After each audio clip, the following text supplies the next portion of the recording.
Mijn gast van vandaag is Ben Cohen, die samen met Jerry Greenfield Ben & Jerry's heeft opgericht.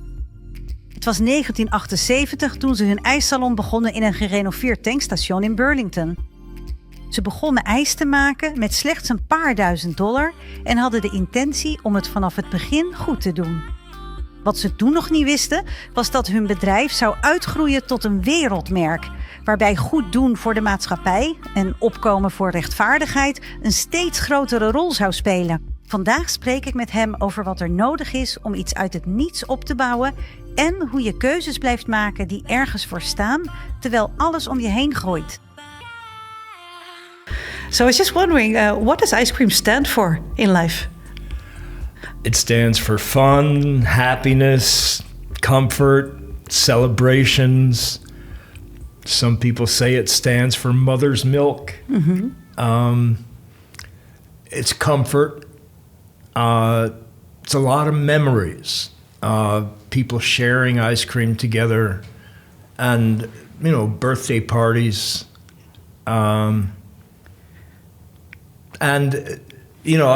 I'm not sure how it is here in Amsterdam, but in the U.S., it's known as America's favorite dessert. Mm-hmm. And everybody always has ice cream in their freezer at home. It's a staple. And it's the only frozen food that you eat while it's still frozen. I never realized that, actually. It melts in your mouth. Yeah. When people hear your name, immediately it rings a bell of ice cream. And ice cream indeed gives us all these great memories and what it's all about in life. At the same time, who were you actually before the ice cream? Before ice cream? I was a fat, chubby kid. That's how Jerry and I met. We were the two slowest, fattest kids in gym class in 7th grade. Really? But before ice cream, I was trying to be a potter, and nobody would buy my pottery. And I was also a crafts teacher. Those who can do, those who cannot teach. I was a crafts teacher at a school for disturbed teenagers on a working farm in the Adirondacks. Before that, I was a taxi cab driver. I was a janitor's assistant. Many lives, Ben. Yeah, I was a clerk at Bellevue Hospital. My first job was at McDonald's. Really? Yeah. Is that still something that you look back on with great joy? It was one of the harder jobs I ever did. I had a real taskmaster for a boss, and you just had to be running every minute. It was about quick service. Mm-hmm. And so. Yeah. And as a boy, because what was it like for you to grow up? What kind of family are you from? Well, my parents are Jewish. My father was an accountant and, a fairly straight guy. My mother was a homemaker. She used to like to paint and sing. And, growing up, a big part of growing up, and this isn't really about my family. Well, my dad was a bit overweight. My mom was a bit overweight. She was always on a diet. And I was overweight. A big part of growing up for me was, I was a fat kid who got, picked on and bullied and, always chosen last for when they were choosing up teams in school. My parents weren't particularly religious, but they did send me to, like after school Jewish school, yes, which was mostly about culture, Jewish culture. Yeah. And, a lot of it was teaching about how the Jews were oppressed and discriminated against. And it made me, really conscious and aware and empathetic toward other people that are discriminated against. So, what values do you cherish today? Justice is a very all-inclusive term, but I think that I focus on kind of economic justice. I think a lot about economic violence, that our government, probably your government too, chooses to spend money on preparing to kill thousands, millions of people, and it also chooses not to provide food or health care or medicine for millions of people who really need it. The amazing thing is that we have enough money. There's no shortage of money. We're just spending it on preparing to kill millions of people instead of preparing to feed and provide health care for millions of people. It's so absurd. And they do that and they say, well, we need to do this to provide security, to promote peace. It's absurd. It's irrational. An arms race is a race to the bottom. You spend a higher and higher percentage of your budget on preparing to kill, and it's literally millions of people. And so there would also be many people amongst us who would say, well, but we should be safe, and the world is not a safe place. What would you say? You don't need that much money to be safe. Trump recently, he said, no, we can't afford to take care of child care. We're busy fighting a war. We need to spend all our money on killing people. We can't spend the money on helping you take care of your kids. It's absurd. It's heartless and callous. So what does it do to you when you see all of this? And how do you live with that? I work to change it. I have not succeeded yet. But you will not give up, right? That's right. What choice do you have? You can either, you're confronted with injustice. You can either ignore it, you can complain about it, or you can do something about it. And I've chosen to do something about it. I kind of feel better doing that. I feel very strongly that he who is silent consents. Mm-hmm. There's this quote from, I think it's Desmond Tutu, mm-hmm. that you cannot be neutral in situations of injustice. If an elephant is standing on the tail of a mouse and you claim that you're neutral, the mouse will not much appreciate your neutrality. Now he's a guy who also is able to talk about serious stuff, right, in a kind of a lighthearted, lilting way. Yes. Well, that's an interesting thing that you're just mentioning, because the topics that we were just talking about, they're very big, they're large, they're huge. And I believe many people in the world find it hard with the continuous overflow of news and things being brought to them of what can I do, being just one person.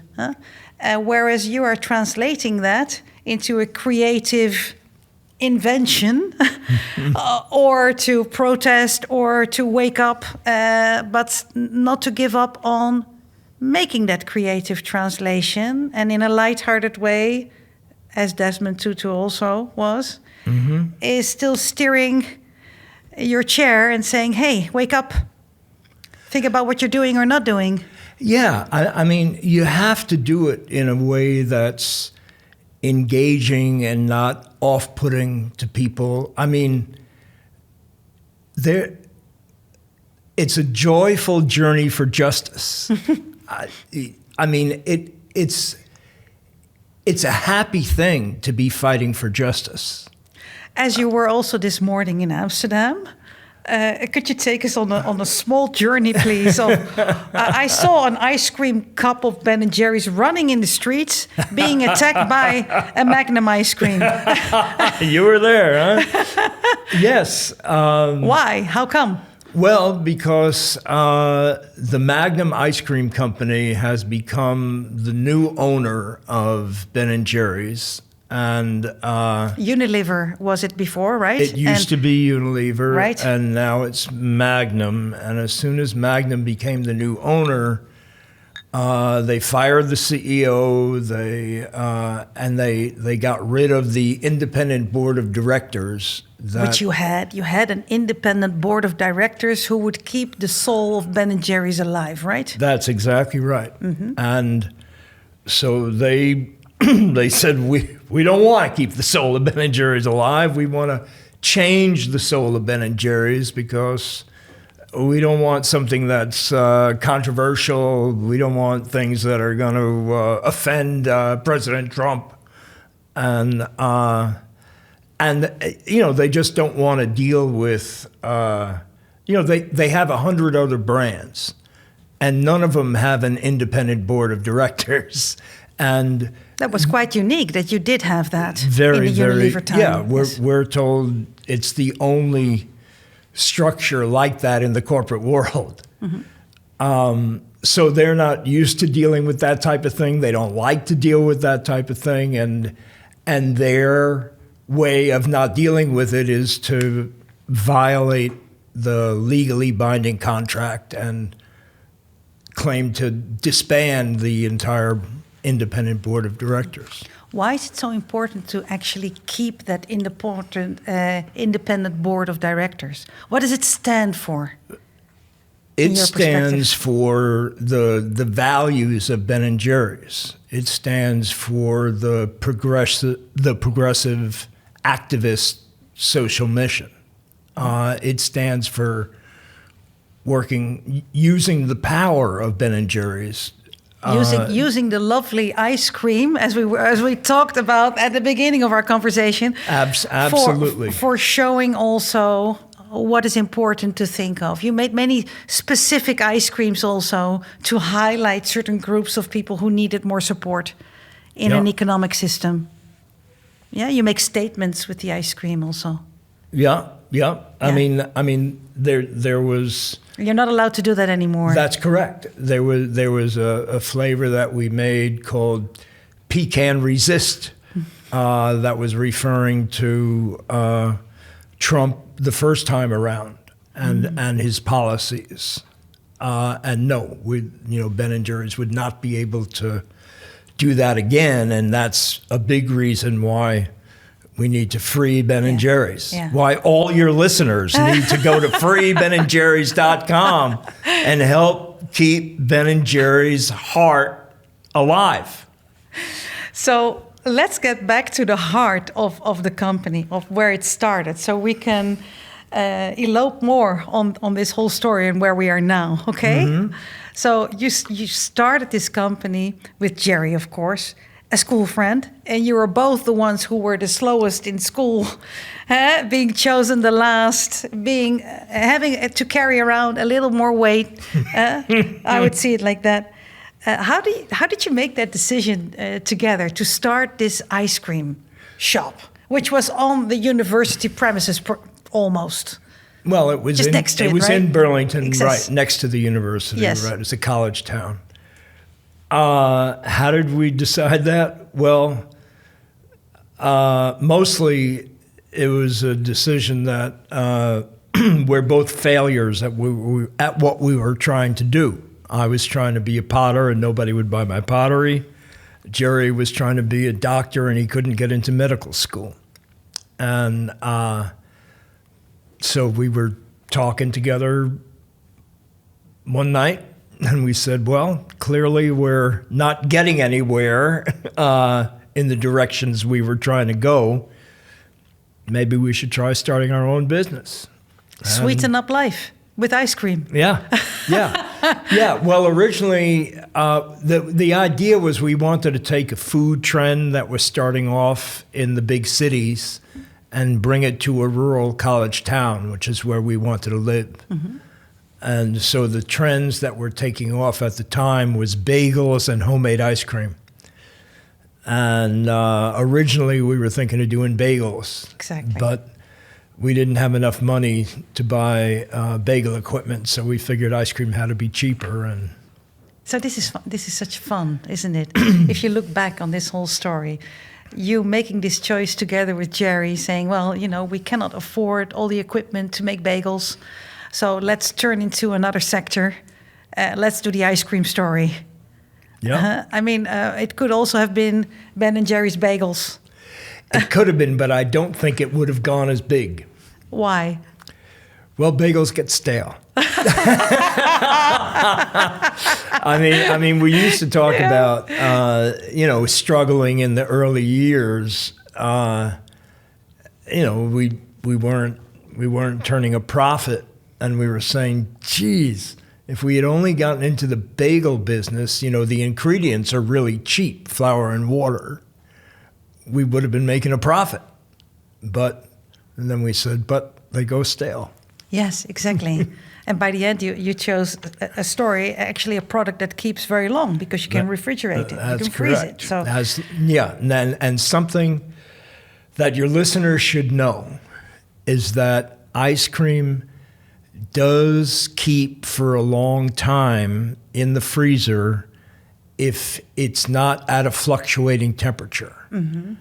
And modern frost-free, as they call them, freezers, the temperature fluctuates all the time. So your ice cream it fluctuates bad. like 2 or 3 times a day. You know why it's frost-free? No. I didn't think you did. Fill me in, Ben. Fill me in. Well, the reality is that frost does build up, but it goes through a defrost cycle 2 or 3 times a day. Mm-hmm. And in order to defrost, it turns on a heater. Yes. And it heats up and it melts the frost. Why would you want that in a freezer? What's the idea behind it? To be frost-free. Yes, exactly. But the problem is that the temperature fluctuates inside the freezer. And, for most frozen food, it doesn't affect it that bad. But it's worse for ice cream. Definitely, And the longer you keep it in there, the more temperature fluctuation cycles it goes through, the worse it is. So ice cream will keep for a really long time if you put it in a storage freezer that is not frost-free. That's what I have. All right. Well, that's where I want you to stick your ice cream. So you're actually just saying when people think, why does my ice cream go bad? Don't come to complain to me, but go to your freezer store. And exactly. Or buy another freezer. Correct. Okay, we got that point. So about this shop that you first created and the whole idea behind it, which was kind of luckily choices because of a lack of money, making a different choice in the product. And then you said you were struggling still to survive. What did that look like? It looked like 24/7 living and breathing, running this business, trying to stay afloat. You didn't know anything about ice cream. You had to find your way in producing. Yeah. So it was not something prepared with a marketing plan or anything. It was just, let's go for it. Let's have fun and do this. Well, I mean, we took a correspondence course in how to make ice cream from Penn State University. I mean, this was back in the days when it really was a correspondence course. It came in the mail. They would send a programmed instruction manual. At the end of each chapter was a test. You fill out the test with manual, like a pen. Yes. And then you mail it like in the snail mail back to your professor. He grades it, and then he mails it back to you. and during that education, did you ever also create ice cream, or was it more theory? Hold on. Well, we were doing both at the same time. We were learning the theory, and we were experimenting with different ice cream recipes, kind of like out of homemade ice cream cookbooks. Now, I'm thinking you grew up in New York. Did it also ever give you an idea, I should go to maybe Italians or to see how they make their ice cream? I should go and taste everywhere around to have an idea of how am I going to create my own? Well, we went to other homemade ice cream shops. You did? Yeah. Just to have a look at the competitors. Yeah, and to learn from them and to try the ice cream. I mean, one of the issues was that we wanted to make our ice cream kind of the way you make it at home, which injects very little air into the ice cream. Mm-hmm. Ice cream is just about the only food product that's sold by volume, not by weight. I didn't know that. There's a lot of things you didn't know about ice cream. I'm so happy. It's lovely to learn, isn't it? Yeah, I always like to expand. Right. Sold by volume, not by weight. And because the dairy industry had a really good lobby. And ice cream has an official government standard of identity. You can't call ice cream unless it meets government criteria. Sure. And the government criteria is that it cannot have any more than 50% air. So, and a lot of ice cream companies try to max out because air is a really cheap ingredient. Yes, it is. Yes. But you chose not to.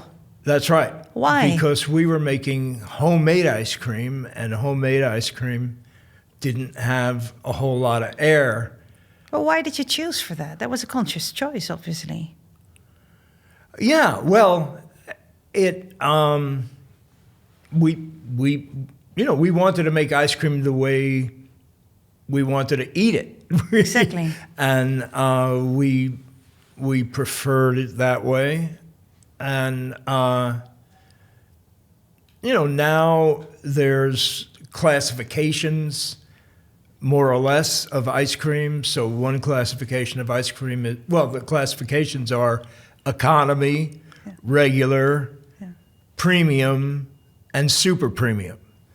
So, we wanted to make the best ice cream we could. It's in the super premium category, which is defined by a low amount of air and more cream. So this choice right at the beginning shows that the quality and the experience of having a good ice cream was standing above just making the money, as much as money out of it. Whereas you were also thinking before, why didn't we choose the bagels? Because the ingredients were cheaper. And still, with the ice cream, you could have scooped up a little more in volume by saying, I pump in more air. Right. But I'm still consciously choosing not to do so. Yeah, that's true. And the size of our cones was kind of small because it wasn't pumped up with a lot of air. Exactly. And people, buy and eat with their eyes. And, we ran into a lot of problems because of that. I mean, The other thing about ice cream is that it's one of the few food products that are portioned right in front of the customer. You know, mostly stuff is portioned in the kitchen, in the back, and they have scales there. Yeah, yeah. And so they know how much is going into each portion. But for ice cream, you know, your scooper person is scooping right in front of you, and there is no scale, and the scooper person, who used to be me and Jerry, gets a lot of positive reinforcement from the customer for scooping a really big scoop. Yes, that's true. So that was why we were struggling financially, is because we were over scooping. Yes, because you wanted to be in connection with your customer. Yeah, and get the feeling I mean, you did something good. You know, I mean, at one point, things got so bad that we actually brought scales to the front line, and you know, to the counter, and we were weighing it in front of the customer, and they hated it. Yeah, suddenly the ice cream fun was gone. Right. Quite an experience, all these kind of things that you're mentioning. Interesting. Yeah. Was there any moment that you both said, well, this is enough, we're going to quit? I think we both said that several times. Yeah. Yeah. But we didn't. Yeah, what made you continue? Well, the other thing is that the nature of the way Jerry and I worked together was that, you know, one of us would see the other guy working so hard, and so we felt like, well, I have to work as hard as the other guy, and so I guess we kind of drove each other. Yeah, exactly. If you look at how you made your choices from, for example, not putting in that much air, having a quality product, getting the ingredients from nearby, because as far as I understood, your dairy also came from a very nearby factory. Vermont. Right. I something mean, like a mile and a half that was, in distance. Well, we wanted to make sure it came from Vermont.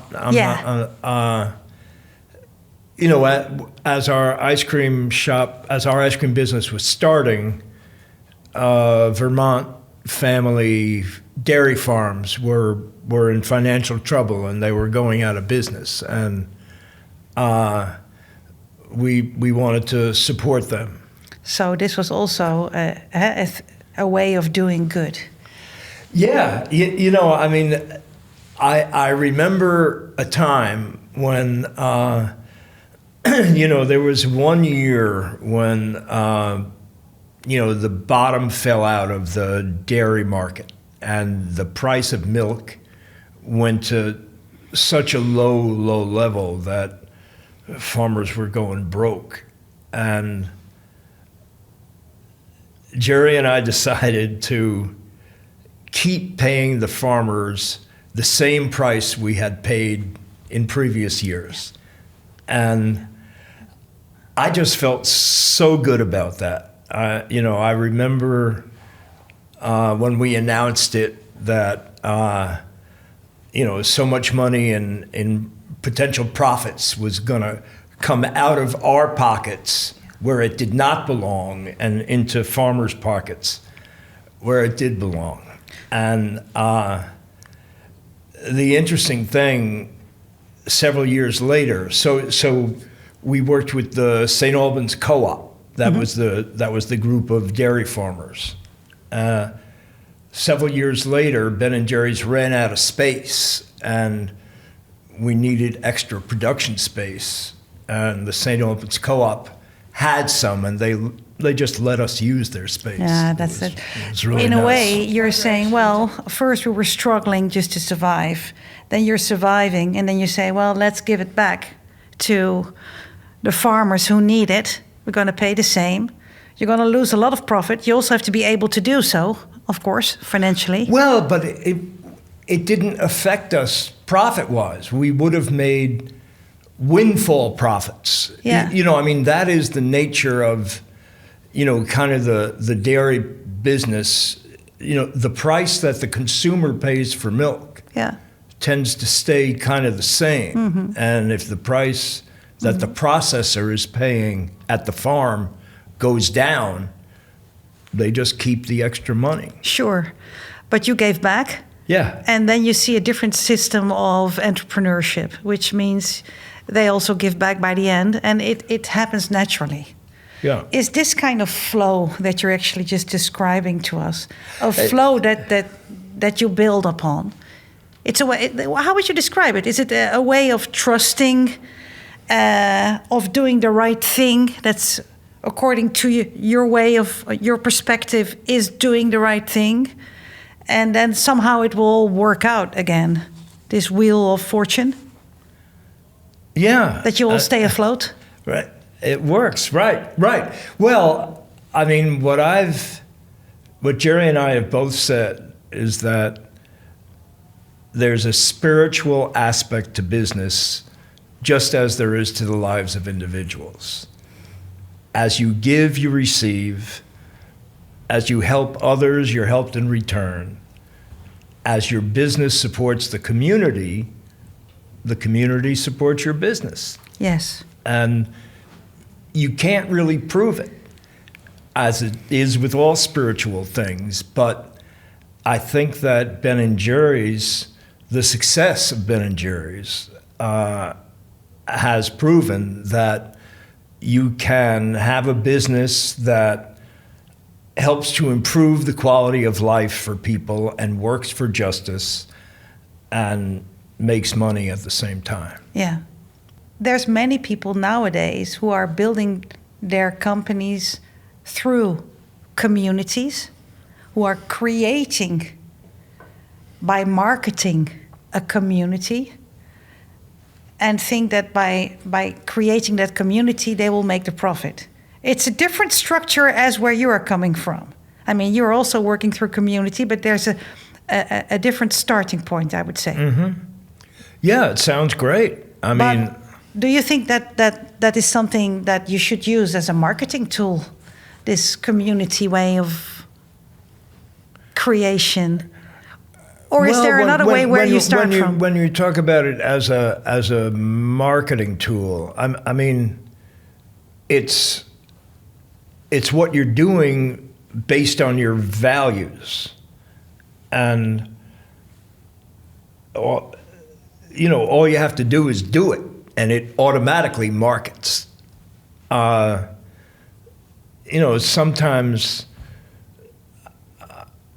I think about how a socially responsible business, a business that is benefiting the community, is kind of a self-marketing business. You don't really need to advertise.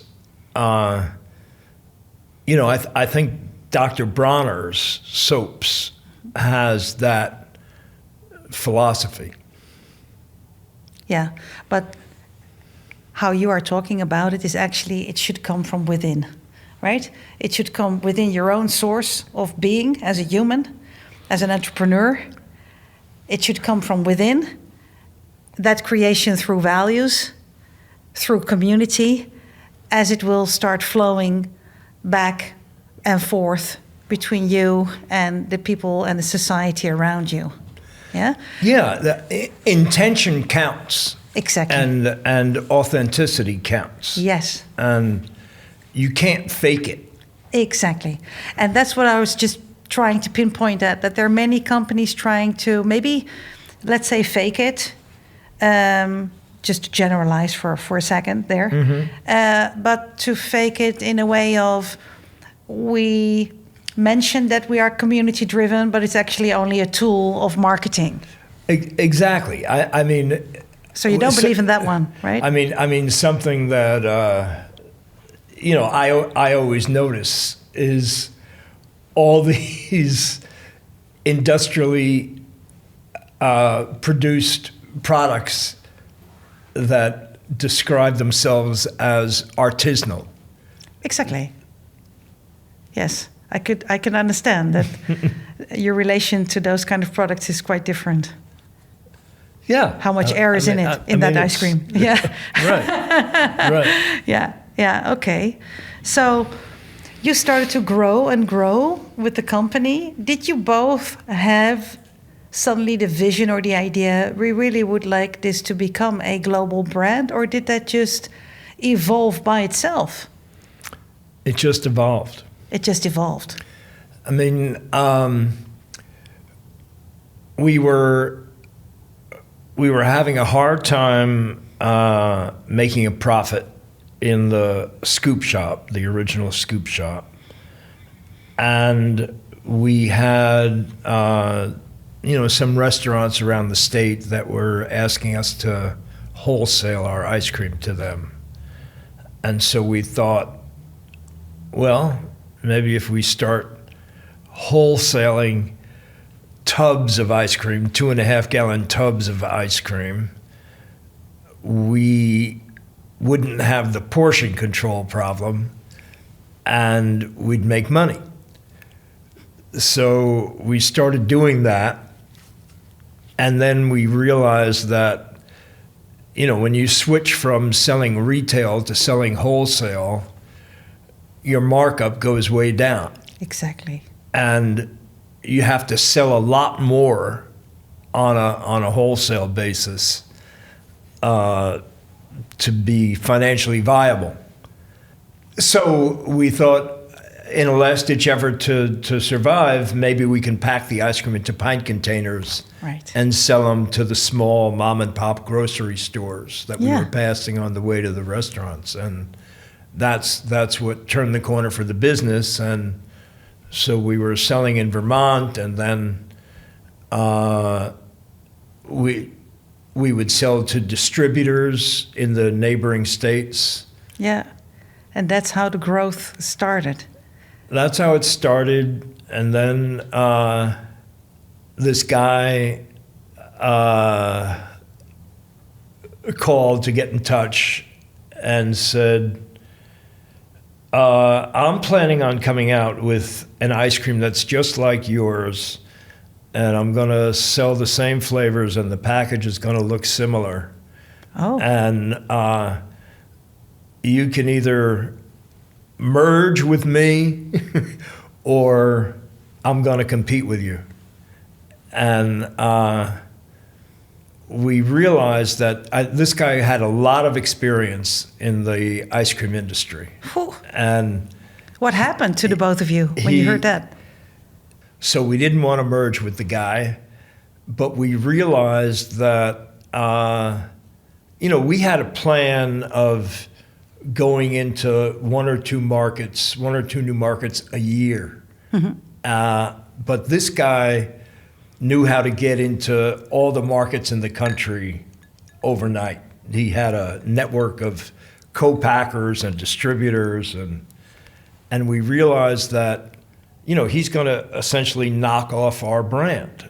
And if he got there first, people would think he was the original, and we would come later, we'd be the copy. What did you do? We decided to go into as many markets as we could all at once. Wow.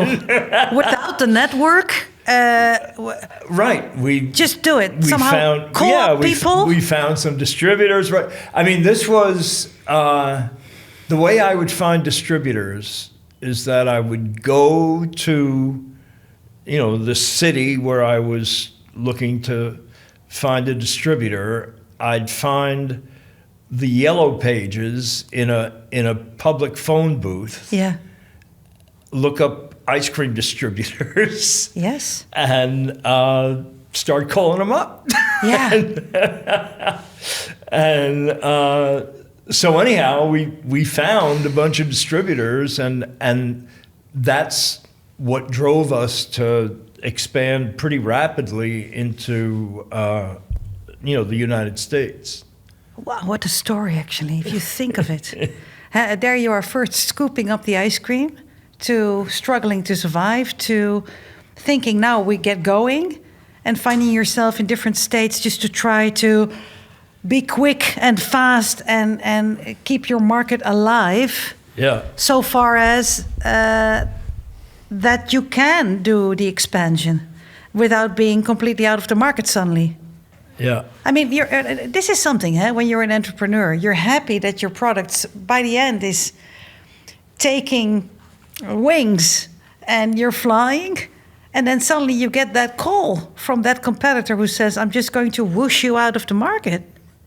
Yeah, I mean, that happened a few times.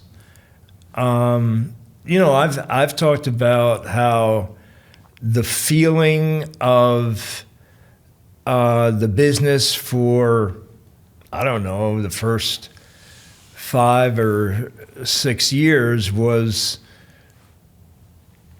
that I was falling down a cliff trying to grab onto any root that was sticking out to stay alive. Yeah.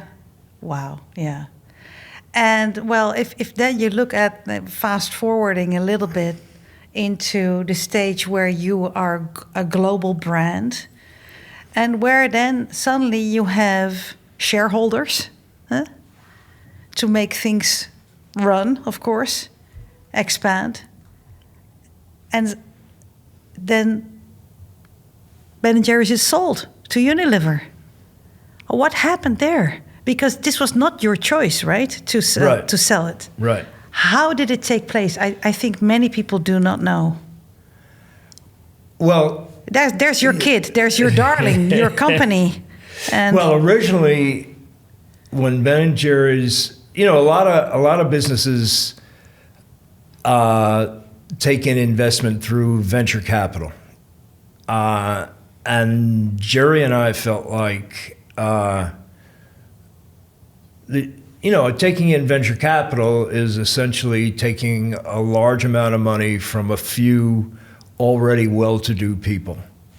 And what we wanted to do was to use this need for cash to make the community the owners of the business.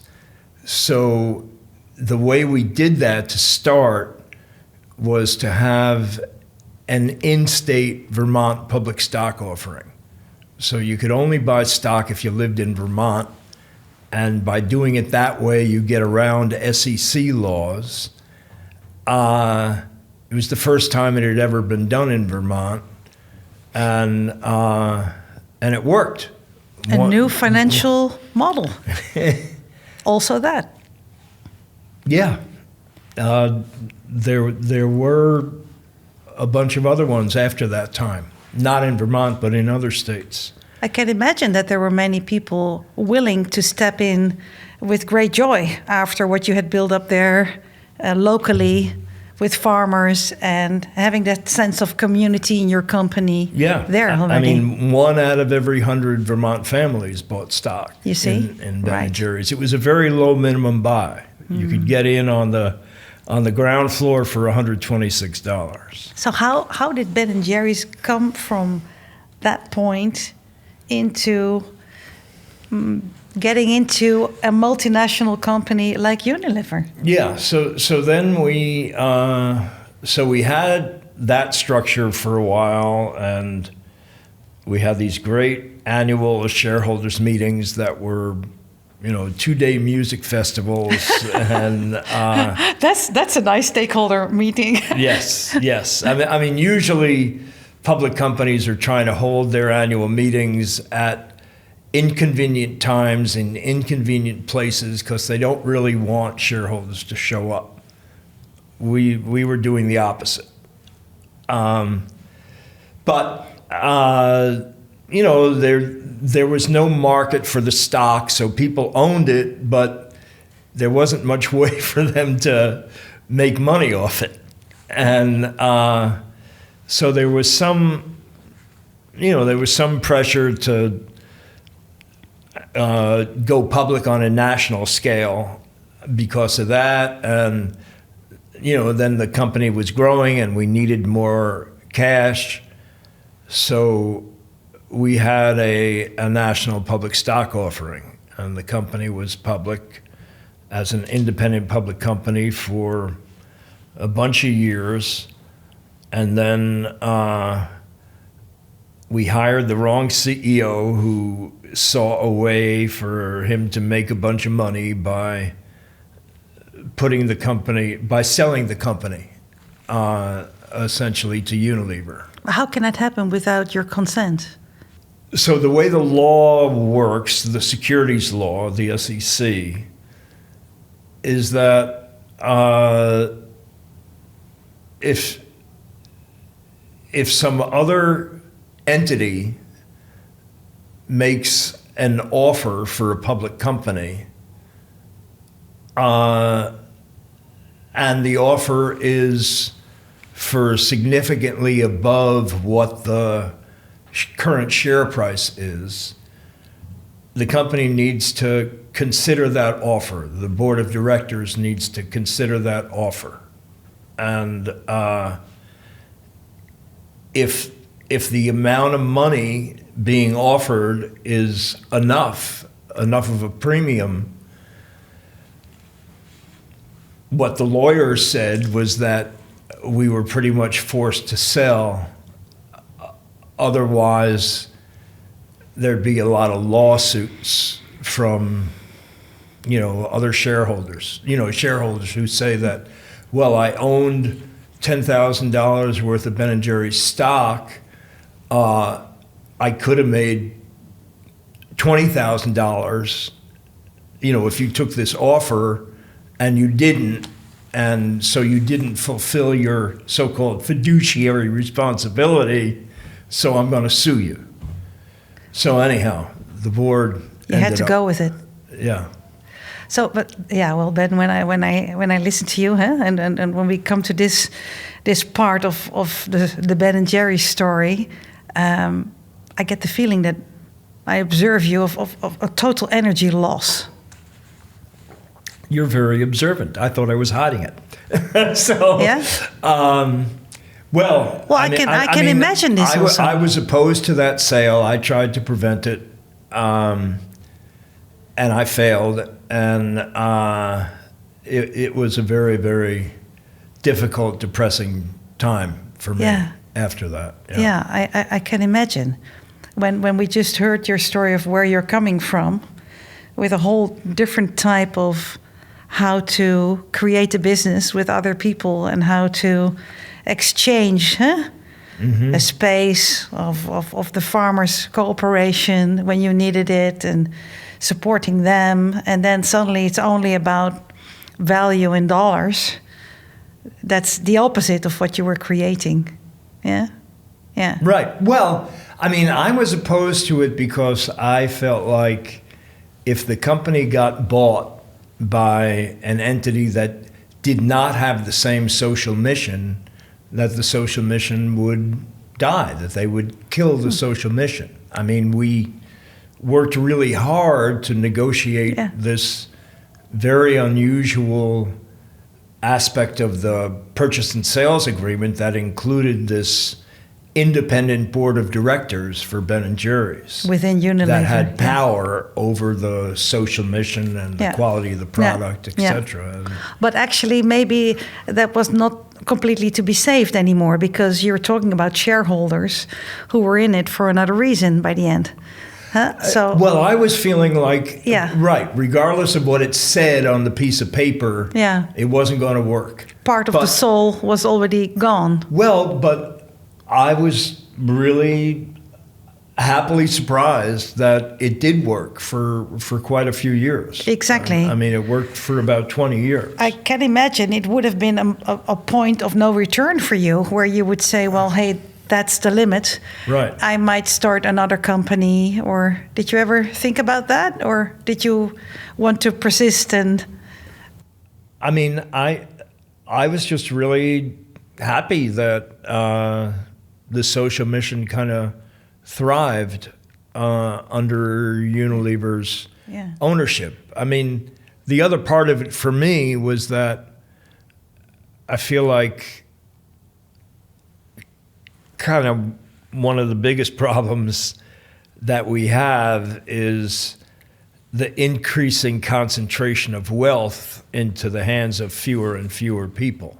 And having this company that I saw as a anti-corporate corporation becoming owned by the big corporation and concentrating that wealth was a real loss. But if you forget about that part, in terms of the social mission and in terms of the stands that the company took and in terms of the way it integrated social concerns into everyday business activities, it worked. Yeah, it worked by the pretty end. well. Which was actually a nice surprise then also, to see that a different kind of flow could also consist in this kind of organization of how you put it all together. And there we are. We sit together now in the capital city of the Netherlands, in Amsterdam, where this morning Magnum was running after a Ben & Jerry's pint. And you're having stickers here on this table saying "Save Ben & Jerry's." Yes. So where are we now then in point of your leadership, in point of your Ben & Jerry's baby? Well, we're at the point of trying to free Ben & Jerry's from the claws and jaws of the Magnum Corporation. And is that something that I should literally take as the goal? You really want to break free? Or is it more making these statements and shaking them up and trying to find a new way? No, we believe, Jerry and I both agree that there's no way that the social mission will survive under the ownership of Magnum. Yeah, I mean, and as you were saying earlier, our mission for real home ice cream with little air in it was above making that money, as now is the social mission is more important than just having the ice cream brand out there and it being sold and making money. What, to me? Yeah, it doesn't do anything for me to have the ice cream brand out there being sold and making money. I mean, the funny thing, I'm not making any money off it. I'm not looking to make any money off it. I don't want more money. I want more justice. Exactly. So, because actually that flow of money is going also into this big corporation. It's not immediately flowing into your pocket. So, right? Yeah, it's definitely not going into my pocket. Yeah. So the social mission that you want to keep alive today, you see a way of making it come true? Yeah. Is it realistic also? Well, I believe it is. I think that's the most important. That's how you started all of this. So it should be in your hands. I don't always win. Sometimes I lose, but I'm a bit of an optimist. I'm going to do what I can. So what's the plan? I'm going to work as hard as I can to get the company owned by a group of people that support the social mission. And so what is the plan then now, Ben? We've assembled the investors. Mm-hmm. The problem is Magnum is not willing to sell. So we need to pressure Magnum into selling in order to keep the social mission alive. And, I think there are a whole lot of people that do appreciate the social mission of Ben & Jerry's. Mm-hmm. I think the problem is that they're not aware that this battle is going on, and then they just need to raise their voice. Mm-hmm. They need to go to the website freebenandjerrys.com. Here we are. And okay. and put in their email address and sign the petition, send the letter. And you need help. Oh, we need. The reality is that I can't save Ben & Jerry's on my own. Of course not. All I can do is let people know what's going on. And the reality is that the fate of Ben & Jerry's is in your hands. It's not in my hands. It's in your listeners' hands. It's in everybody else's hands. Mm-hmm. If enough people raise their voice and tell Magnum what they think and what they want, Magnum will see the light and sell the company because, you can't, if enough, it's true that the people have all the power if they only will use it. I mean, it's not really about that I created it and therefore I'm trying to keep the soul alive. It's that I see the potential, the power of Ben & Jerry's as a force for justice and progressive social change, and I'd like to be able to utilize that potential. Yes, and as you also feel this is your honest, pure responsibility as an entrepreneur to say, I take responsibility to also use my brand to make things better in the outside world. That's the way I see it. I mean, that is the way a lot of, what's generally called socially responsible business people see things. Yeah. The whole B-Corp movement. Yes. I think there's around 10,000 of them now around the world, is about doing that. I mean, the other big names in that realm are Patagonia and Dr. Bronner's. Yeah. So if you look at all of this and everything you have experienced, what could you, share with us on so-called success? What for you are the secrets to success in your entrepreneurship? Well, work failure, lateral thinking, working around obstacles,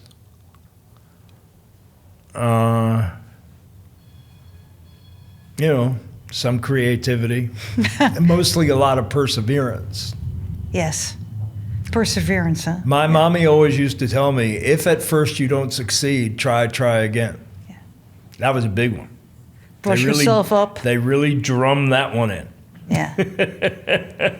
I guess you're happy for it. I don't know. It did bring you here to a certain extent. Yeah, well, I'm having a really good time right now. This is fun. I'm happy to hear so.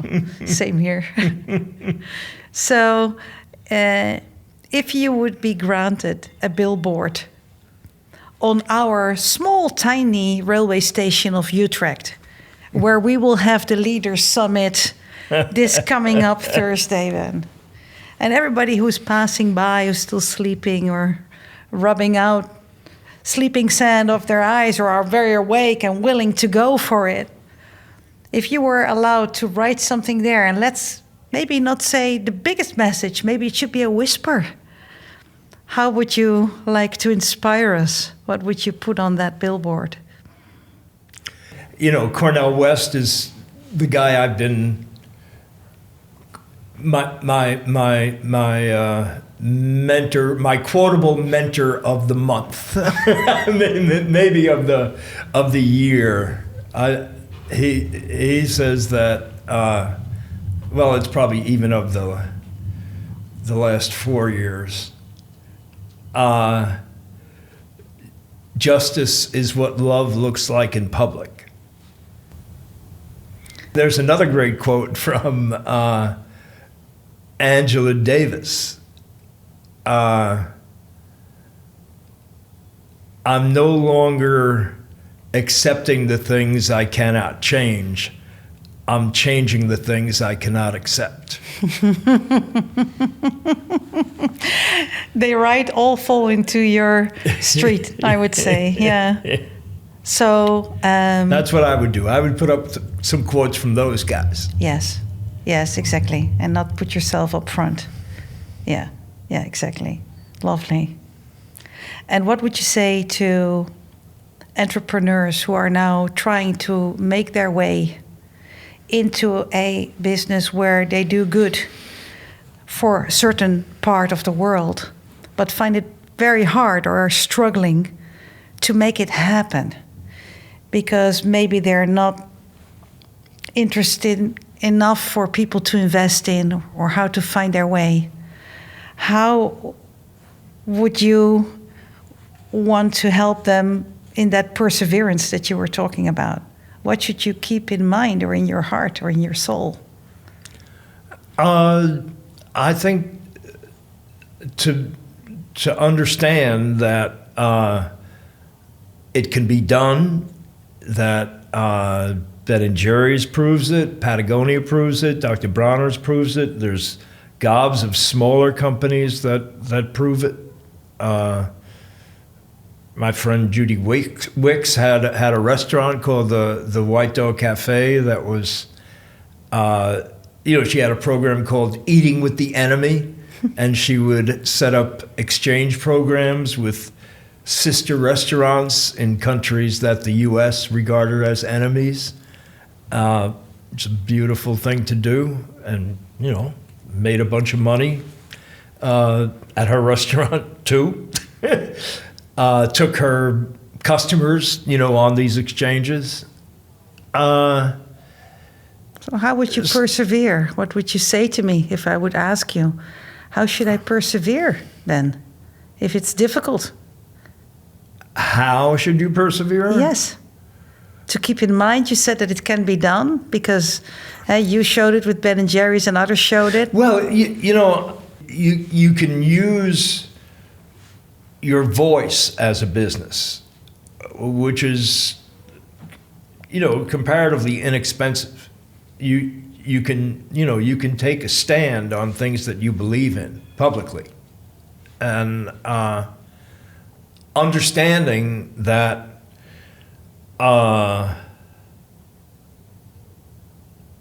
if everybody already agrees with something, there's no sense taking a stand on it.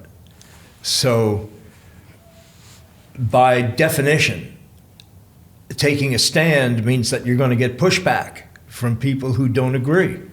That's fine, no problem. There's a lot of business people who, just refuse to take a stand because I don't want to get negative feedback. But, if you think about it, your business does not need 100% of the population to buy your stuff. Ben & Jerry's, last time I knew about it, and this was a long time ago, maybe about 5% of the population is buying our stuff. You want some portion of the population to really like your stuff, to really be into your stuff, because you just don't need that many customers, and so you can appeal to a subset of the entire population. Mm-hmm. Yeah. So, that's one thing that you can do, but, in terms of how you source whatever it is you use as a raw ingredient, as whatever it is your business buys, there's a lot of stuff that you can buy in such a way that it benefits somebody, some group of people, as opposed to, benefiting some faceless, nameless, extractive, exploitive, company. Thank you so much for this conversation. This has been great. Thank you really very enjoyed much. It. Yeah. It's been wonderful. I appreciate it. Thank you for bringing out parts of me that I wasn't really that conscious of. So thanks.